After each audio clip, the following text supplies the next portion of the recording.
When I was a child, I suffered with equalising in my ear. So every time I went in a plane or dived in the water, the pressure would really build up. Had they have known back then, instead of prescribing me antibiotic after antibiotic, they would have realised that it was the tumour growing within my ear canal.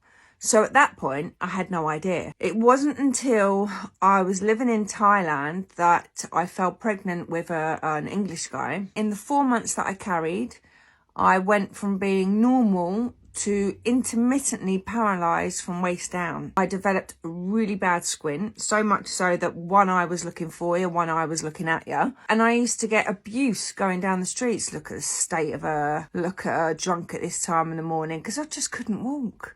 I was all over the flipping shop. But I just put it down to pregnancy and hormones. I didn't think it was anything serious. The squint, okay, that was a facial thing, you know, oh, my squint.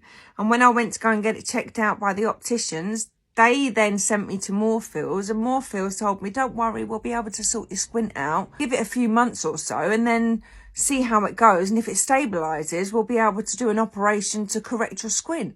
So I thought nothing of it. Unfortunately, the pregnancy didn't come to fruition. I miscarried at 4 months. Probably a good thing, because at that point we had no idea that I had a tumour. It then progressed that when I went back for my MRI results at Moorfields Hospital, and after an hour and a half of being there, I said to him, so what were the results from the MRI scan? He said, oh, you had an MRI, let me just go and check. Another hour later, a whole group of flipping trainees come round. There must have been about 15 of them, come round with this doctor. I'm sorry, Miss Connell, it's not good news. And there's me thinking, I'm never going to be able to get rid of this squint. No. I'm sorry, Miss Connell, it's not good news. The MRI has detected you have a brain tumour. What can I say? I didn't know how to cope, you know. My symptoms, I guess you would say, was the hearing loss in my left ear, the equalising, the squint in my left eye. I had double vision and didn't realise it was double vision. I just thought I was going crazy. Paralysed from waist down when I was pregnant, but intermittently, which was weird, really weird. Bear with me, I can't remember everything. I think for me, the main focus was the squint in my eye, the fact that I wasn't equalising properly in my ear. But that could be anything, you know. You don't ever search Google.